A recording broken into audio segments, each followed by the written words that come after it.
Hi everybody, welcome to a very special edition of the Britain Yankee Craft Beer Podcast, because we got no beer today. Behind us are portholes, and they are portholes for distilling. This man here, Mr. Ed Malnar, is the head distiller at Pollyanna Brewing, and that's where we are. And of course also, that man is Mr. Ken McMullen. Hello Ken, how you doing? Good, Phil. How are you? I'm fantabulosy. Now, they're not actually distilling at this point in time. However, I did come in earlier and got some footage of them distilling a gin. An American gin, I think is how they call it. We'll find out in a second. All right, so Pollyanna in St. Charles opened up, when was it? Well, originally, we opened up in the beginning of November 2019. And we've been open ever since and trying to get this distillery up and running, but we had a few delays. All right. They've had a lot of delays. So they haven't done any distilling. They have been selling their beer, and that's available out there. It's a fantastic environment. They've got garage doors that go up, and then they look out over the opposing brewery on the other side of the river, Alta Brewing, but they look out on the river, and it's fantastic. Right now, they're getting ready to do a fantastic release date, which we'll find out from Ed in just a second what it is, for their spirits. Are you in good spirits, Ed? Always in good spirits. It's best to be in good spirits. So tell us, when's the event that's going to launch all your spirits? Yeah, so our spirits launch will be Thursday, May 20th. And so we will, on that day, release 4 different spirits that we've been working on: vodka, American-style gin, rum, and our White Dog whiskey, which is basically our bourbon mash bill, unbarrel aged. So just pretty much straight out of the still and proof down to a safe enough level that it's not going to kill you. Is that moonshine? A lot of people call it moonshine, okay. I was going to say, that's what it sounded like to me when he said White Dog. And I was going, okay, wait a minute, this is moonshine. So, all right, so, Ken, yes. Have you got any experience with distilling? Or have you, does that play into your hard seltzers? Does it play into your beer or anything like that? I have not distilled. And I think my legal answer is I do not have experience otherwise with any no. I'm very into whiskey. I love bourbon.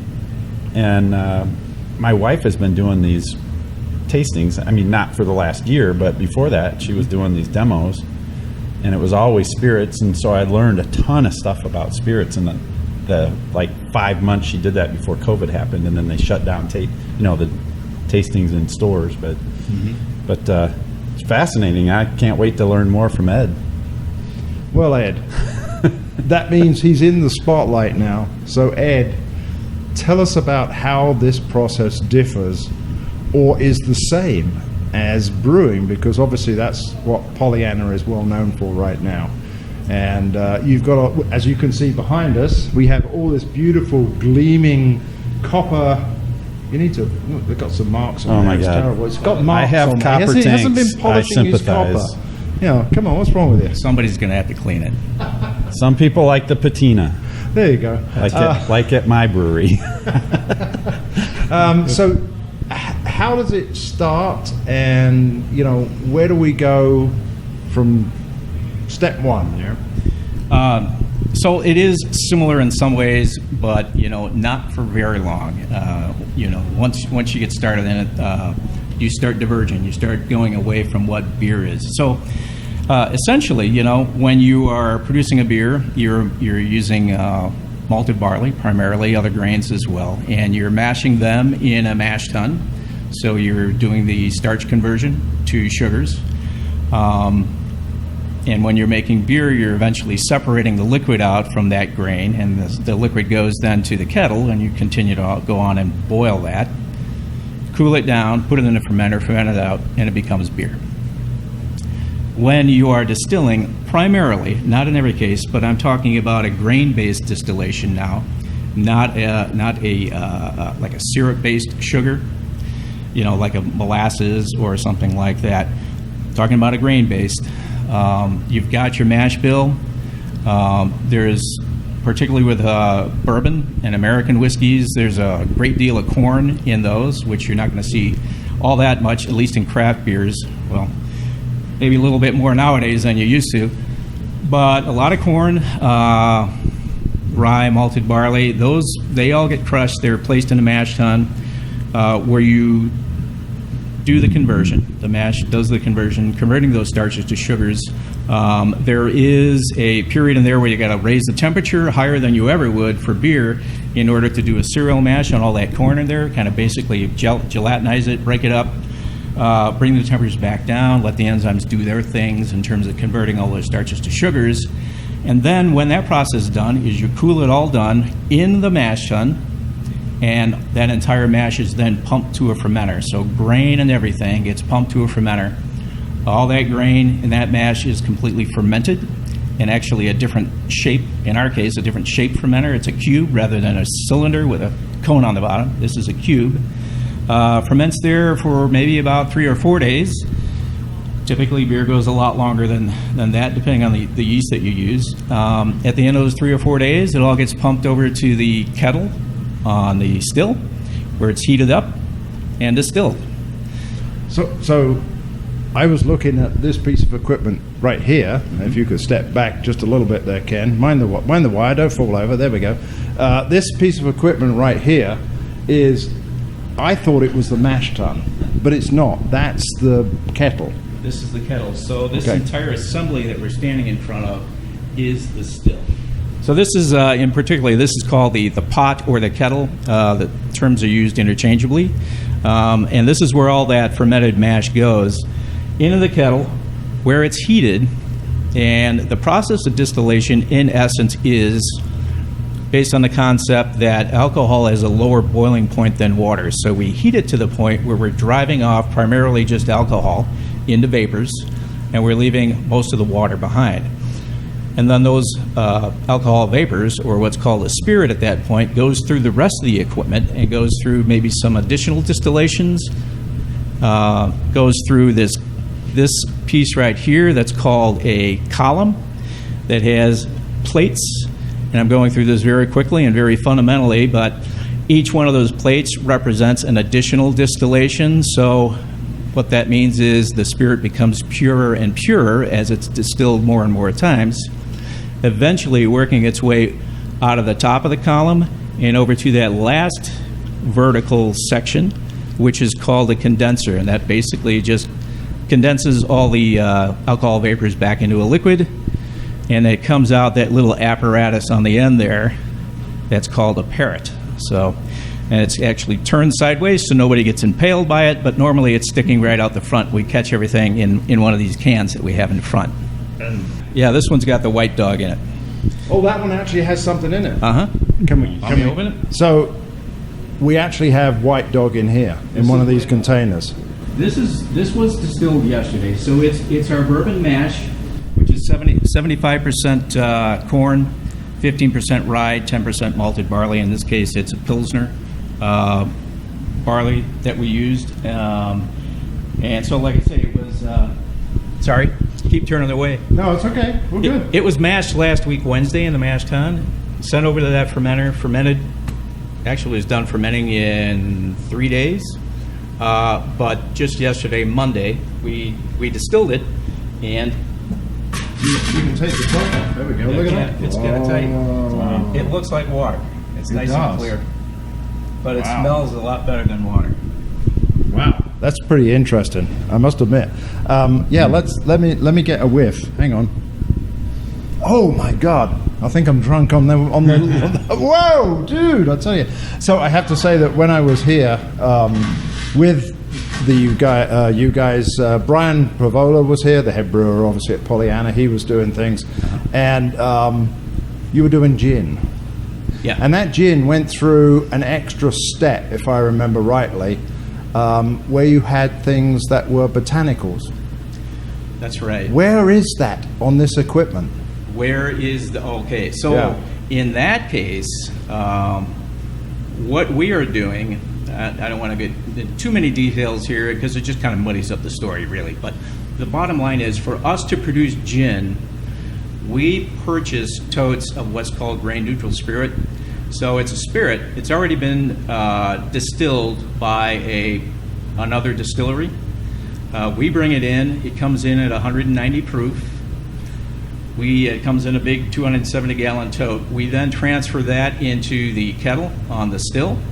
We add water to it to get it to the correct proof, 80 proof, or 40% ABV. Then we redistill that, and when we redistill that, all those vapors go through an apparatus that's called a gin basket. And where is that? I will point that out to you right All right, now. that's a good idea. Ken, out the way. He's going to point the gin basket to us. This is actually the canister that All right. holds the gin basket. So the gin basket, and actually, that's way over there. It's over there. It is over there. Over there. So the basket isn't in the canister right now, but there is a basket, basically a copper cylinder that's full of holes. That is essentially the gin basket. We'll place all of our botanicals in there, and because it's gin, we got to have juniper in it. Otherwise, it's not gin. So we've got juniper. I'm going to try to remember all 7 of them off the top of my head, but juniper, coriander, orange peel, lemon peel, orris root, and I'm probably forgetting the rest right now. So, Ed, I have a question for you. With the juniper, what part of juniper do you use? It's actually the berry, so it's the fruit of that juniper plant. It comes to us dry. We purchase it. I source our botanicals from wherever I can get them. I'm not able to get them out of one particular source, but there are several herb sellers on the internet. And so this particular juniper that I was looking for is grown in Bulgaria. So this is a Bulgarian juniper, which makes it a little bit more rounded, a little bit more, what am I trying to say? A little more flavorful, not so sharp as the typical juniper that you'd run across. Again, with the idea of kind of making this gin something a bit more approachable to people that really aren't into gin. That brings us to a question. You mentioned cocktails. So you guys going to do cocktails mixing with beer or just cocktails of your own? Yeah, we'll do. Now you got some notes, I know. I so do. You can refer It's to. He's over gonna there. Refer to his notes down there. Go ahead. There we go. So this is a quick look. Not enough that you can focus on very long, but this is essentially going to be That's all right. our cocktail menu. Oh, we'll take a picture of that in a second. Okay, sure. This is essentially it, with some minor changes that are coming. But yeah, we'll definitely do beer cocktails. That's where we come from. We're brewers going into the distilling business. We want our beers to be involved in our tap room. So this is all available in our St. Charles tap room to start. We got a cocktail with our beers Summerly, In the Cards, Eleanor, and our Allure series. So we'll always be doing cocktails with those beers, and any other beer that might lend itself well to being a cocktail as well. We will be doing on weekends for limited hours Bloody Marys and beer mimosas, and then other cocktails a bit more traditional, but with our own little twist on it. It'll be basically a Manhattan old-fashioned dirty martini, daiquiri, of course a gin and tonic, and a few others here. I'm not going to go through the whole list, but on other occasions we'll have a build a mule, so you come in and select your own and build your own mule, and then of course all of our a mule. most people ride a mule. Anyway, Do you have any samples of how your bottles are going to look? I do. How convenient. You may get them. Shall I take your cocktail menu? Thank you. There we go. I'll show it to the camera whilst it's gone. There we go. Look at that. The cocktail menu.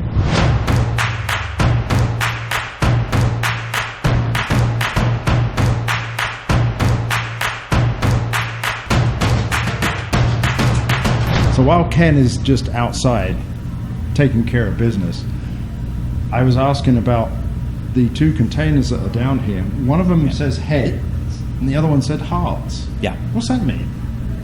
Well, there are different parts throughout the distillation process in which you're driving off different alcohols, and so it's not all just one type of alcohol. The alcohol that we love and so much in beer and in any other alcoholic drink is ethanol. But early on in the Run my car on that. yeah, that's because you're in Illinois here, Yeah, right? right? There's corn all over the place, so we can make ethanol. The early part of that heating up process of your mash or whatever is in the pot of the still, that's driving off all those alcohols that have the lower boiling points, and those are the nasty alcohols that you don't want to drink. They will make you sick. Some people say they'll kill you. At the very least, you're going to get a headache from it, and you're not going to enjoy it very much at all. Oh, wow. So you don't actually bottle it and take it home then? No. For a wild Friday night. I do clean the floor with it sometimes because there are some spots on the floor that will, be dissolved by all those alcohols.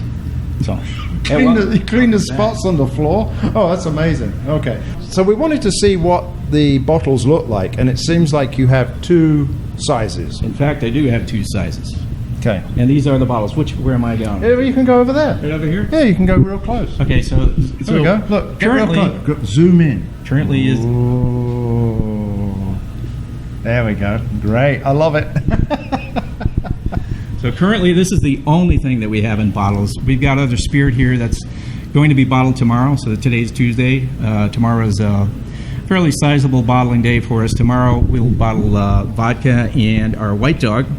But this is the gin that we were talking about a little while ago, and this was bottled last week. Most all of our spirits will come in a 750 liter size. And this milliliter size, and this will be a 750 that's like a liters barrel. of... and this is a 375 milliliter size. So this is typically what you're going to see our spirits in. Additionally, we'll do box sampler sets of 3 spirits in these size bottles. That'll be for sale as well. How do you pay tax on this? Because whilst I was here and you were doing the gin, everything was going great. You were filling it up from the little spigot down there without getting impaled. And then you rolled it around the back and said, I got to get the taxes paid. How's that work? Yeah. Well, basically anything that stays within this space, this is what's called a bonded space, meaning we don't pay any tax on anything that stays in here until it goes out the door, and then we pay an excise tax on everything that goes out the door that we produce here. So that's essentially how that works. And how do you measure that? It's reported. Can we see that? You weigh it, right? We do weigh it. Can we see that process? I can take you over to the scale. Go right ahead. All right. Let's go ahead. This is not all that impressive. This is fantastic.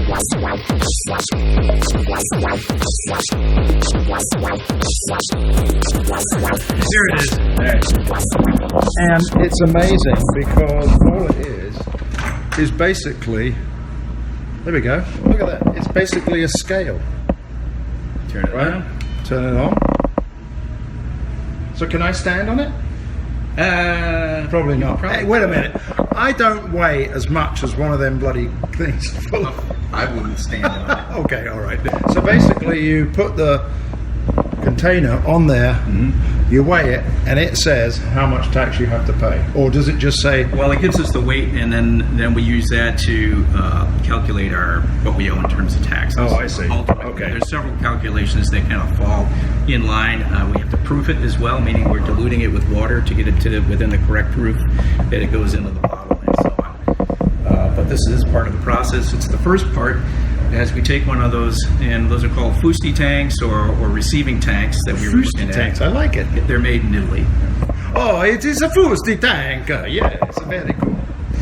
Yeah, very fine quality. Very fine quality indeed. So we know what the weight of one of those tanks is, which is 16.2 pounds. So we Okay. can bring the liquid over here, weigh it out, subtract the weight of the tank out, and now we've got the weight of our spirit. Great. Okay, so we saw how that goes. This is basically the whole process. what's going to happen on the 20th? You said you're going to have a grand opening. You're giving away free bottles of booze. Right? No. But we will have, in essence, what we're calling it is our spirits launch. So that's going to be the day that everything is for sale. Cocktails will be made behind the bar. You can buy a bottle of any of our spirits to take home with you, or several bottles if you'd like. So that's going to be the day. I think we typically open, that's Thursday, so we typically open at 3 o'clock on Thursdays. I think we're kind of talking about opening at noon on that day, but I would just say stay tuned on that. But that is the day. That is the day, folks. So look out for Pollyanna Distilling.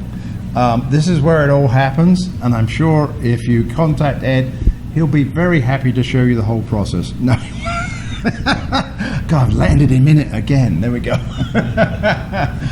Thanks a lot, Ed. Really appreciate you coming on the show and showing us all this. And I have to say, I think this is the most shiniest equipment that I have seen in the entire world, only because it's brand new. Yeah, that's it. It's only because it's brand new. Brand new. So come on down to Pollyanna, folks. It's going to be a great time. Ken, are you going to be there? Because you're a big bourbon man. Oh, yeah. Hey, on wait May a minute. 20th? You don't have any bourbon, like right? And why is that? Why don't you have bourbon? Oh, we didn't talk about bourbon, did we? Oh, let's talk. Good evening. Welcome. Let's talk about bourbon. Okay, so here's what we're doing. Put your phone away, Ken. I'm checking my schedule. Well, put your thing down out of the way. I'll take care of that while you're checking your schedule. You want me to hang on to that? No, that's all right. You got just it. blocking your face. Time out! Look at him. Look. Dueling lights. Here we go. All right, so here's what we're doing. Right. All right, obviously, we're just opening up. We're just producing. We don't have anything that's been aging in a barrel. We do have some bourbon that we put into barrels, some 15-gallon barrels. That's obviously not going to be ready by May 20th. That might be ready in about a year or two. But to solve the problem of not having something of our own that's been aged in barrels, we've entered into a partnership with Whiskey Acres out in DeKalb, which is one of our very favorite distilleries. Maybe it's our most favorite distillery. To have one of their cast strength bourbons here. So this particular bourbon is a single barrel select. So we're calling it the Pollyanna Select from Whiskey Acres. It'll come in at about 120 proof. It'll be available in 750 milliliter bottles for sale here as well, but we'll be using it to make our cocktails for any of the barrel aged spirits.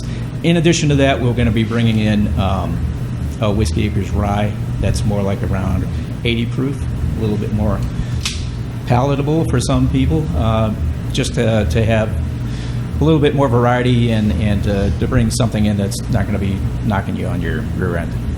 The plan has, from the beginning has been that, hey, we're just going to do this right here in St. Charles and maybe branch out to other two locations in Lamont and Roselle. And we already know there's some interest in some of our restaurant partners that are nearby that they've asked about it. There may be some limited distribution to them, and we've got two distributors that we work with on the beer side that would be great to do any of that as well, so they'll be able to get it out there. But initially, no, not necessarily very much distribution at all. Hey, thanks very much indeed, Ed. We're going to cut out here and let you get on with your day. Oh, well, have you finished your day? This is the end of my day. I can finally day. drink something now. All right. Hey, that's a damn good idea. I've got some light thinking on my brain.